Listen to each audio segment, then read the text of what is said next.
We provide you the platform to turn your dreams into reality. Give wings to your aspirations with KR Mangalam University. General Asim Munir, ये नाम अब तक तो आपको याद हो ही चुका होगा।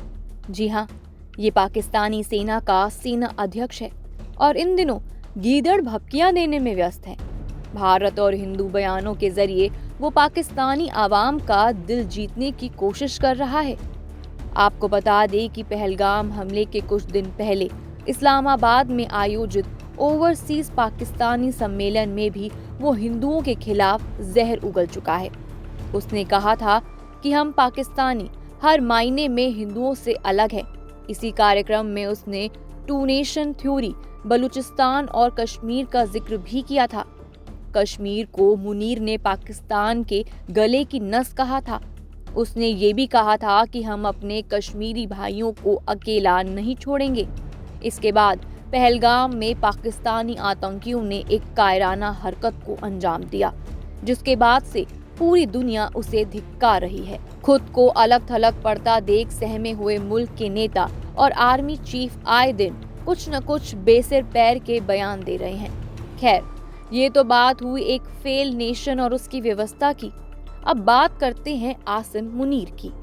क्या आप जानते हैं कि एक इमाम का बेटा आखिर पाकिस्तान की सबसे ताकतवर कुर्सी पर कैसे बैठ पाया? ऐसा हम इसलिए कह रहे हैं क्योंकि जिस कुर्सी पर मुनीर बैठा है, वहां से पाकिस्तान की पूरी सरकार को कंट्रोल किया जाता है। अपनी कुर्सी बचाने और खुद को ताकतवर साबित करने के चक्कर में इस आदमी ने कश्मीर का राग पकड़ रखा है। इसकी वजह से क्षेत्रीय असंतुलन भी डगमगा गया है।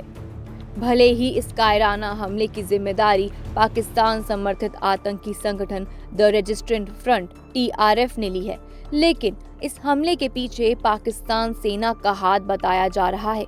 दुनिया जानती है कि इन आतंकियों को गुलाम कश्मीर में ट्रेनिंग दी जाती है। आतंकियों को हथियार और वित्तीय मदद करने का काम पाकिस्तान की सेना और ISI करती है। पहलगाम हमले के बाद पाकिस्तान हर दिन खौफ के साए में जी रहा है। पड़ोसी मुल्क को डर है कि भारत की सेना कभी भी पाकिस्तान पर हमला कर सकती है। आपको बता दें कि देश के बंटवारे के बाद मुनीर के पिता जालंधर से रावलपिंडी चले गए थे। साधारण परिवार में जन्मे मुनीर के पिता एक स्कूल के प्रिंसिपल और स्थानीय मस्जिद के इमाम थे। मुनीर ने शुरुआती पढ़ाई रावलपिंडी के इस्लामिक मदरसे दार उल तजवीद में की। उसके मन में बचपन से ही धार्मिक कट्टरता की भावना पैदा हो गई। इसके बाद साल 1986 में उसने मंगला के ऑफिसर्स ट्रेनिंग स्कूल में ग्रेजुएशन किया। मुनीर को फिर फ्रंटियर फोर्स रेजिमेंट की 23वीं बटालियन में कमीशन मिला। उसने 25 अप्रैल 1986 को अपना सैन्य करियर शुरू किया था। आपको बता दें कि लेफ्टिनेंट कर्नल के रूप में मुनीर ने सियाचिन ग्लेशियर में भी सर्विस दी है। ब्रिगेडियर रहते हुए उसने पाकिस्तान की आई स्ट्राइक कोर मंगला के चीफ ऑफ स्टाफ के रूप में काम किया है। वो पाकिस्तान के इतिहास में एकमात्र सेना प्रमुख है जिसने पाकिस्तान की दोनों प्रमुख सैन्य खुफिया एजेंसियों ISI और मिलिट्री इंटेलिजेंस के प्रमुख के रूप में काम किया है। जब मुनीर फोर्स कमांड उत्तरी क्षेत्रों में एक ब्रिगेडियर के रूप में सेवा कर रहा था, तब पाकिस्तान के तत्कालीन army chief lieutenant general Qamar Javed Bajwa का ध्यान उस पर गया था। बाजवा का वो बेहद खास बन गया। मुनीर को सेना प्रमुख बनाने में बाजवा ने महत्वपूर्ण भूमिका निभाई। नवंबर 2022 में बाजवा ने उसे सेना प्रमुख बना दिया। हालांकि जनरल आसिफ मुनीर सिर्फ 8 महीने तक पाकिस्तान की ISI का प्रमुख था। बता दें कि जब फरवरी 2019 में पुलवामा आतंकी हमला हुआ था, तो उस दौरान वो ही ISI चीफ था। सुरक्षा मामलों के जानकार बताते हैं कि इस नापाक हरकत में भी पाकिस्तान सेना का ही हाथ था। हालांकि बतौर ISI चीफ उसका कार्यकाल पाकिस्तान के इतिहास में सबसे छोटा कार्यकाल रहा है। बता दें कि जब उसे ISI चीफ बनाया गया था, तो इमरान खान पाकिस्तान के प्रधानमंत्री थे। दोनों एक दूसरे की आंखों में खटकते थे। इमरान खान के कहने पर उसका तबादला करा दिया गया। वजह थी इमरान खान की बीवी। दरअसल मुनीर चाहता था कि इमरान खान की पत्नी बुशरा बीबी के खिलाफ लगे भ्रष्टाचार के मामलों की जांच हो। पाकिस्तान में अब तक जितने भी सेना प्रमुख हुए हैं, जनरल मुनीर उसमें सबसे अलग है। वो न सिर्फ धार्मिक रूप से बहुत कट्टर है, बल्कि हिंदुओं से नफरत करता है। इसलिए मुल्ला मुनीर कहा जाता है उन्हें। भारतीय खुफिया एजेंसी रॉ के पूर्व विशेष सचिव रामनाथन कुमार ने कहा है कि जनरल मुनीर को कुरान पूरी तरह याद है। बहरहाल आर्मी चीफ बनने के बाद उसने इमरान खान के खिलाफ मोर्चा खोल दिया। साल 2024 में हुए आम चुनाव में सेना की दखल की वजह से इमरान की पार्टी पाकिस्तान तहरीक-ए-इंसाफ सरकार नहीं बना सकती। पीटीआई के कार्यकर्ता जनरल मुनीर को पसंद नहीं करते। जब से आसिम मुनीर को आर्मी चीफ बनाया है, तब से गिलगित बाल्टिस्तान के स्थानीय लोग सेना के खिलाफ विरोध प्रदर्शन कर रहे हैं। बलूचिस्तान में लोग खुलकर पाकिस्तान सेना का विरोध कर रहे हैं। वहां के लोगों का कहना है कि मुनीर के इशारों पर पाकिस्तान की सेना बलूचिस्तान के लोगों पर अत्याचार कर रही है।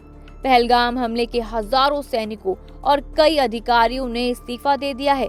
वहीं सोशल मीडिया पर भी मुनीर आउट हैशटैग ट्रेंड कर रहा है।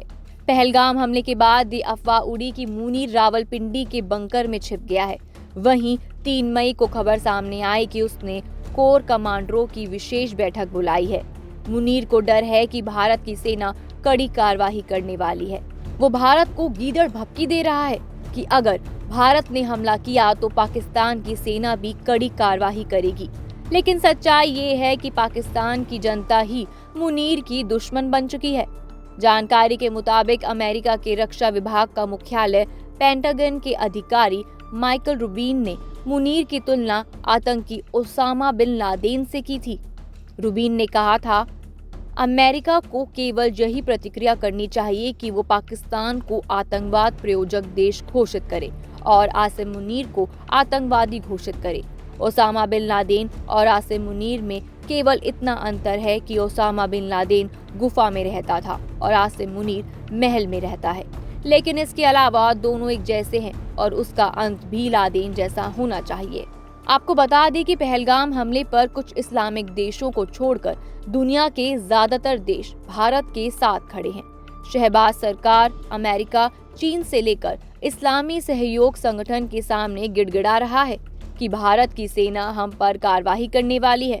दोनों देशों के बीच कोई मध्यस्थता कराए, लेकिन इस बार पाकिस्तान पूरी तरह से अलग थलग पड़ चुका है। आपको बता दें कि भारत और पाकिस्तान के बीच अब तक 4 बार लड़ाई हो चुकी है और हर बार पाकिस्तान को मुंह की खानी पड़ी है।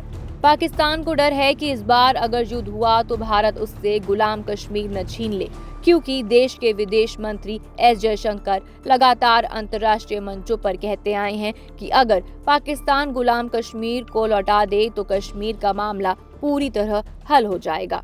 पहलगाम हमले के बाद भारत अब निर्णायक कार्रवाई करने की प्लानिंग कर रहा है। वहीं खबर सामने आई है कि मुनीर ने अपने परिवार के सदस्यों को विदेश भेज दिया है। मुनीर को एहसास हो गया कि इस बार भारत कुछ बड़ा करने वाला है।